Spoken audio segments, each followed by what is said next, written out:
Today's reading is from the book of Mark, chapter 7, verses 1 through 23. Now when the Pharisees and some of the scribes who had come from Jerusalem gathered around him, they noticed that some of the disciples were eating with defiled hands, that is, without washing them.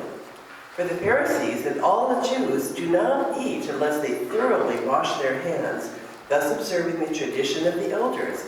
And they do not eat anything from the market unless they wash it.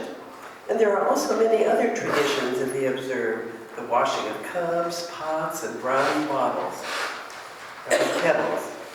So the Pharisees and the scribes asked him, "Why do your disciples not live according to the tradition of the elders, but eat with defiled hands?"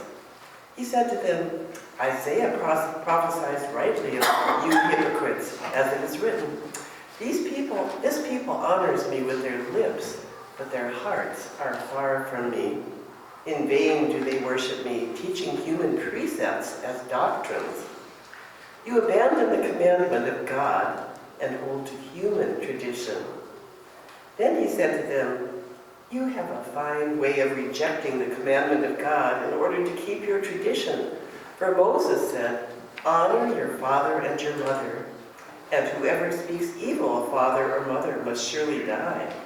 But you say that if anyone tells father or mother, 'Whatever support you might have had from me is korban,' that is, an offering to God, then you no longer permit doing anything for a father or mother, thus making void the word of God through your tradition that you have handed on. And you do many things like this." Then he called the crowd again and said to them, "Listen to me, all of you, and understand. There is nothing outside a person that by going in can defile, but the things that come out are what defile." When he had left the crowd and entered the house, his disciples asked him about the parable. He said to them, "Then do you also fail to understand? Do you not see that whatever goes into a person from outside cannot defile, since it enters not the heart, but the stomach, and goes out into the sewer?" Thus he declared all foods clean. And he said, "It is what comes out of a person that defiles, for it is from within, from the human heart, that evil intentions come out of a person. What goes into a person from outside cannot defile, since it enters not the heart but the stomach, and goes out into the sewer." So he said, "Whatever comes out of a person that defiles, for it is from within, from the human heart, that evil intentions come: fornication, theft, murder, adultery, avarice, wickedness, deceit, licentiousness, envy, slander, pride, folly. All these evil things come from within, and they defile the person." Word of God, word of life. Thanks be to God. List at the end: wickedness and fornication, stealing and theft. You guys don't do any of that, do you?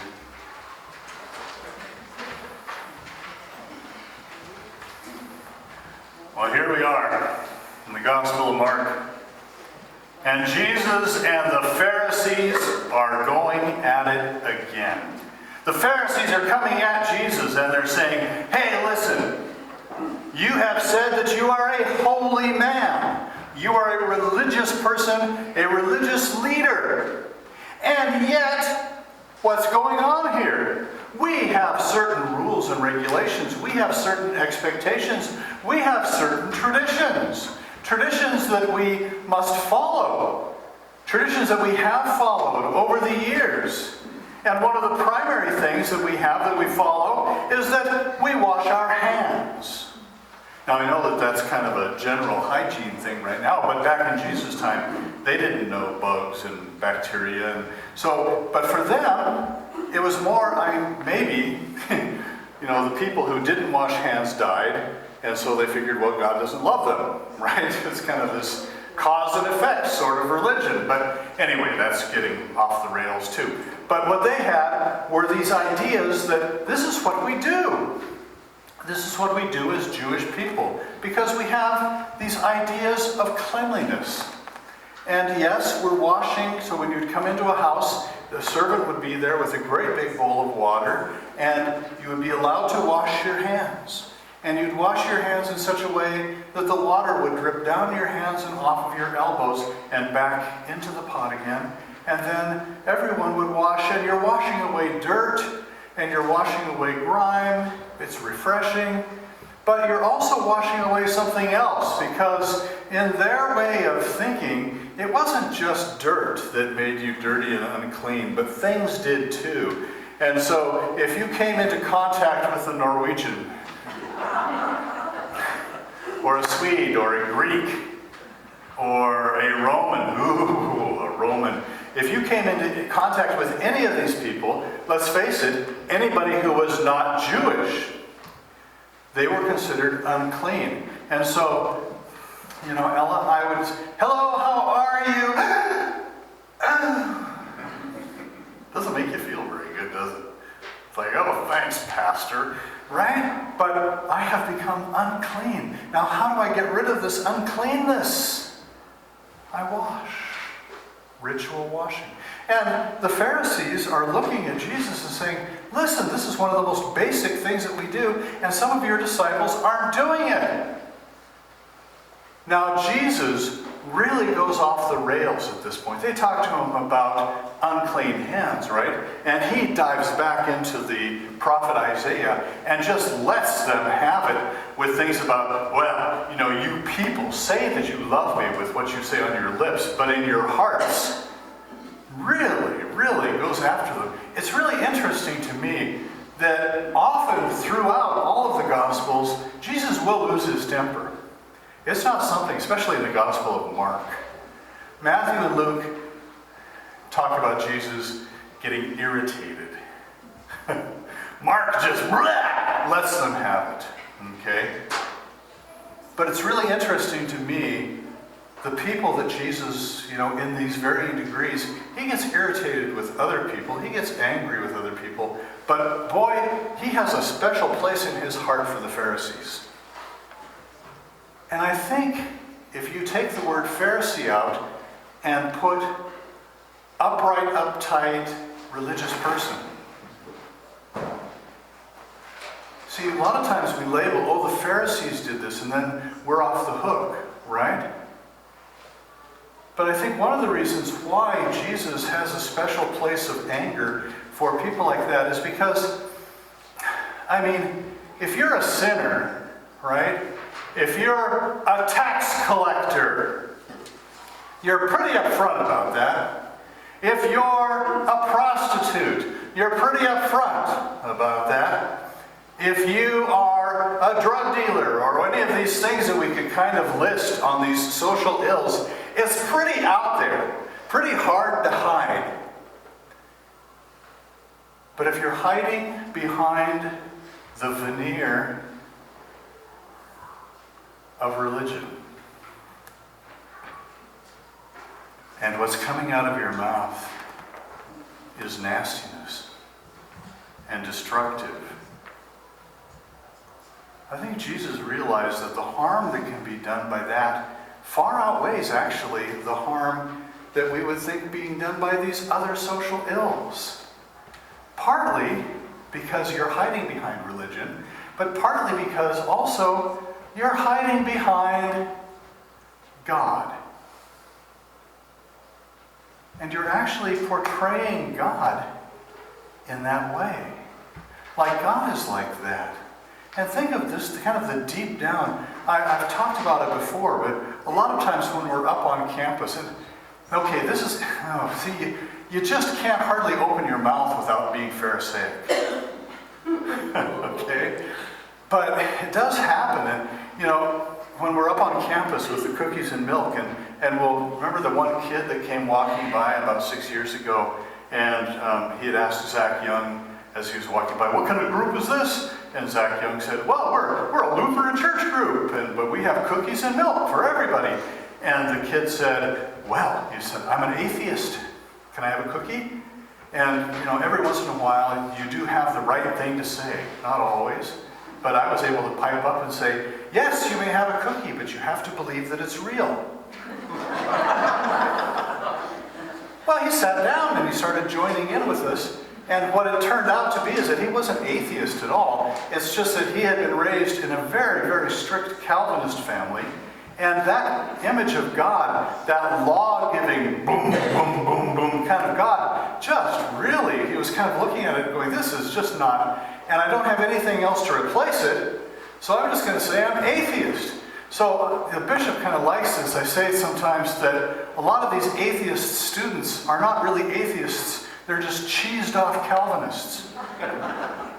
But hey, see, there I went. Off the Pharisaic rails, because, I think too, there's the damage that can be done. But notice what happened. Notice what happened even in the sermon. And I think this is what happens that actually gets Jesus really rolling on this. Because it wasn't just that the Pharisees were hiding behind their masks, was it? It was the sideways glance. The sideways glance. We wash our hands. We follow the appropriate traditions. But your disciples. And think about how easy it is for us to fall into that danger of the sideways glance. Jesus tells a parable in Luke about a Pharisee going up to the temple to pray and the tax collector. And they're both actually doing pretty well until the Pharisee looks and says, "And I thank thee, God, that I am not like that guy." The sideways glance. You see, I think what Jesus really wants us to do is to really first and foremost stop fussing and worrying about the people around us. Worry about yourself first. Focus on yourself first. Hand washing may really work for you, and it's not a bad thing. Ritual hand washing when you're coming home could be kind of a nice, it was originally a spiritual practice. But when you start to say, I wash my hands, and you don't, there's the sideways glance. Christianity, we're such good Pharisees. We really are such good Pharisees. On the left, on the right. On the right, it's easier to focus on the right for us, right? Correct? Yeah? Because, if you truly are a Christian, then you will follow what we have to say. You will be for traditional marriage. You will be for... What else is it? Leave it to Beaver. You will... See how Pharisaic I'm already becoming?